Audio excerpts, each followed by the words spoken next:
Ekspektasi fans di musim Ole yang ketiga ini bisa dikatakan harus memiliki gelar juara. Itu setelah hanya runner up, kemudian gagal juara, udah beli Varane, udah beli Sancho. Menurut gue sebenarnya kenapa gue bilang Ole stay? Karena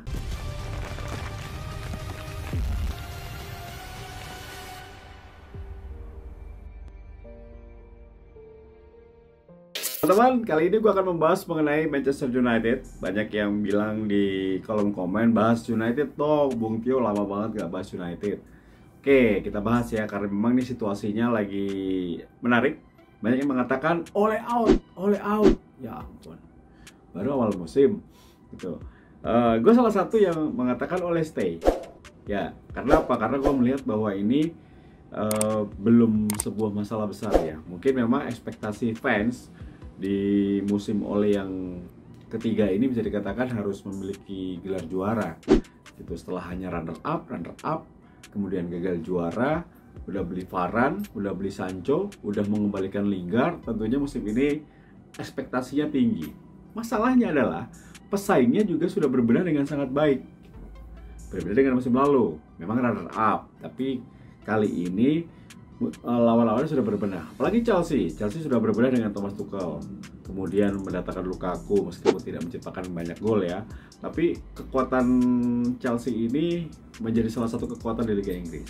Tim yang paling komplit bersama dengan Manchester City. Dan jangan lupa Liverpool. Hingga pekan ke-8 Liverpool belum pernah kalah. Satu-satunya tim yang belum pernah kalah adalah Liverpool. Menang 5 kali, seri 3 kali, tapi belum pernah kalah. Ini juga menjadi sebuah tim yang sangat konsisten. Nah, sedangkan Tottenham juga meskipun ditinggal oleh sang pelatih, tapi tentunya kali ini dengan pelatih baru mereka pelan-pelan tapi pasti Harry Kane dan juga Son kembali menjadi motor dan mereka mengganggu di posisi papan atas. Nah, United terlempar dari 4 besar untuk pertama kalinya di musim ini. Panik gak? Gak sih, biasa aja. Jadi gini, menurut gue sebenarnya kenapa gue bilang Ole stay? Karena tidak mudah mendapatkan sosok pelatih yang bisa mengerti United. Apalagi saat ini baru 8 pekan, which is itu belum setengah musim pun belum gitu. Ini masih panjang. Lagian Liga Champions juga baru di babak penyisian. Liga Eropa juga masih di babak penyisian. Ini karena dua kompetisi itu yang akan nanti mengganggu konsentrasi atau cederanya pemain. Banyak faktor. Jadi kalau pada nanya Bung Tio kenapa sih Ole stay? Gue masih kasih kesempatan Ole sampai tahun ini ya, sebagai fans tahun ini. Kalau tidak dapat satu gelar pun, mungkin terserah manajemen. Karena yang memutuskan bukan gue. Fans mah nggak ada nggak punya hak untuk memecat pelatih. Yang ada adalah fans mendukung siapapun pelatih yang ada di tim kesayangan kita, gitu. Jadi selama Ole masih dipercaya sama owner, masih manajemen United, ya gue harus dukung Ole. Mah gue harus Ole out gitu pakai spanduk gitu, nggak didengar juga gue. Tapi ini kalau kalian bertanya kenapa Bung Tio tetap yakin dengan Ole stay, karena gue masih ada keyakinan bahwa tim ini bagus. Tahun pertama, tahun kedua oke lah. Apalagi tahun pertama itu bukan pilihannya Ole.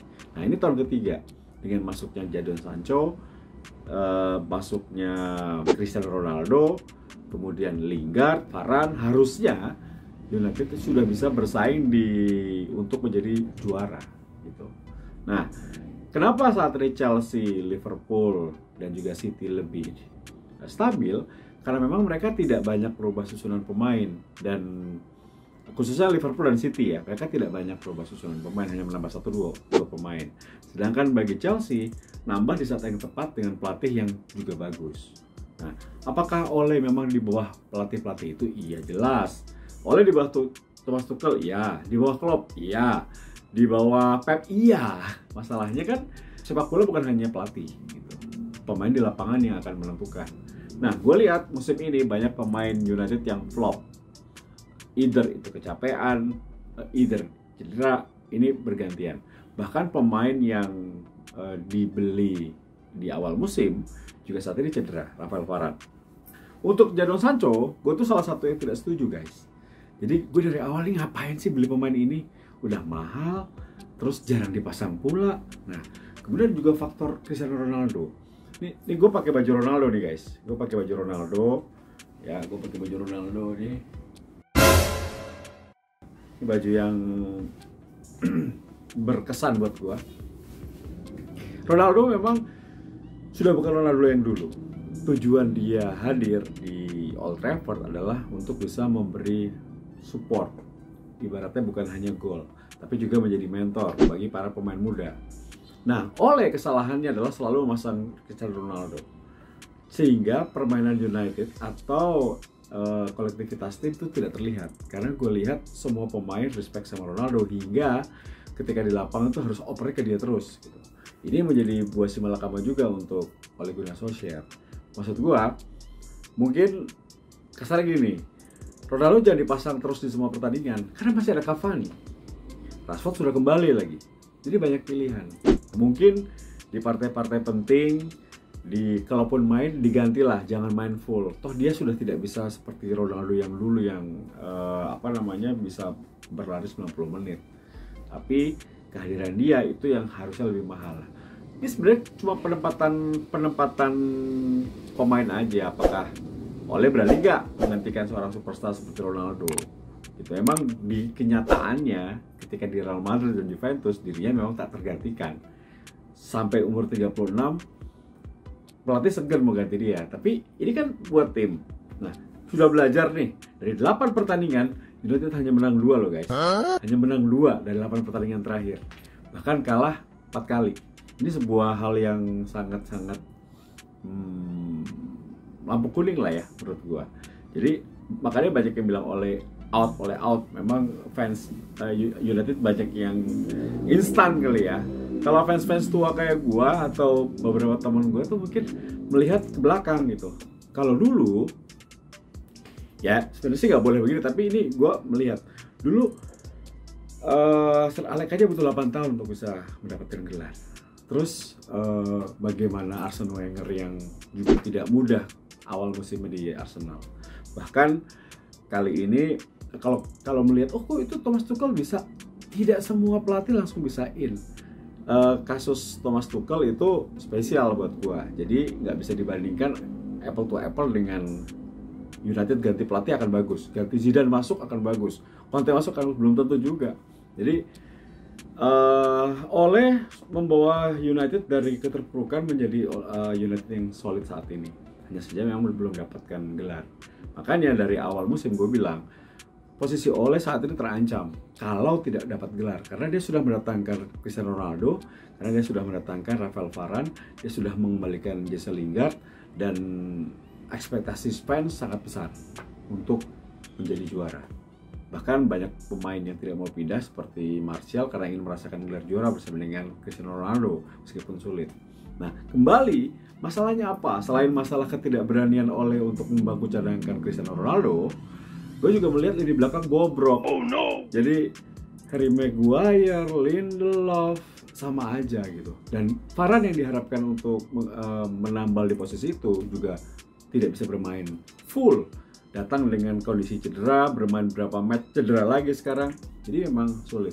Terus Aaron Wan-Bissaka, Luke Shaw juga tidak perform seperti biasanya. Masalah kedua adalah lini tengah. Lini tengah, gue udah bilang dari awal bahwa United butuh seorang gelandang bagus gitu. Fred, McTominay, Pogba, Matic udah habis gitu. Maksud gue Matic sudah habis. McTominay sama Fred ya so-so hanya di level itu. Pogba udah angin-anginan, malas. Kalau bisa dia pergi aja. Go Pogba. Jadi pindah aja gitu. Nah, sisanya siapa? Van de Beek jarang dikasih main. Jadi sulit. Motor serangan nyawa di posisi 6 itu tidak ada gitu. Tidak ada yang firm gitu, yang oke gitu. Nah, kalau di sayap udahlah. Siapa yang melawan United? Bagus-bagus, Lingard, Rashford, Greenwood, Jadon Sancho. Terus kemudian di belakang striker ada Bruno Fernandes. Jadi banyak pilihan sebetulnya untuk bisa menjadi juara atau setidaknya ya United itu kalaupun nggak juara posisi 4 besar gitu. Nah, kali ini sudah terlempar ke 6 besar tapi baru 8 pekan. Jadi menurut gue masih banyak waktu untuk berbenah. Sekarang bola kembalikan ke Ole. Kalau Ole berani merotasi, merombak tim dalam pertandingan lain, bukan hanya itu aja, atau membangun cadangan Ronaldo, maka United akan bisa keluar dari tekanan ini. Karena materi pemain bagus. Ini yang paling bagus selama Ole pegang United. Dan peran Ronaldo tolong ditwist, bukan sebagai pencetak gol, tapi pemberi banyak masukan untuk para pemain muda. Karena yang harus bekerja adalah pemain muda saat ini. Itu. Kalau memang tidak bisa ya berarti emang tahun depan akhir musim out. Itu baru gue harus setuju. Tapi kalau tahun ini kan baru pekan ke-8 dari total 34 pekan. Masih panjang guys. Jadi gue pesan buat fans-fans United yang muda, sabar gitu. Ya kita harus cintai tim kesayangan dengan hati yang paling dalam kan gitu. Gue harus ngomong seperti ini. Gue biasanya di Tesplo TV gue jarang bahas United, tapi karena ini sesuatu yang banyak pertanyaan ya. Bung Tio bener gak sih suka United? Ya iyalah, gue sejak Cantona suka United. Gue gak pernah bahas United. Udah banyak yang bahas United, gue bahas Roma aja gitu kan di YouTube gue. Yang bahas United udah banyak, Prosalang. Terus teman-teman banyak lah udah, karena apa? Kalau mau naikin viewers, ya udah lu bahas United gitu, ya kan? Nah kali ini gue akan bahas United untuk apa? Mengeluarkan keluh kesah gue, karena banyak pertanyaan. Kenapa Bung Tio bilang Ole stay? Itu jawabannya. Jadi gue masih yakin Ole akan memberikan yang terbaik.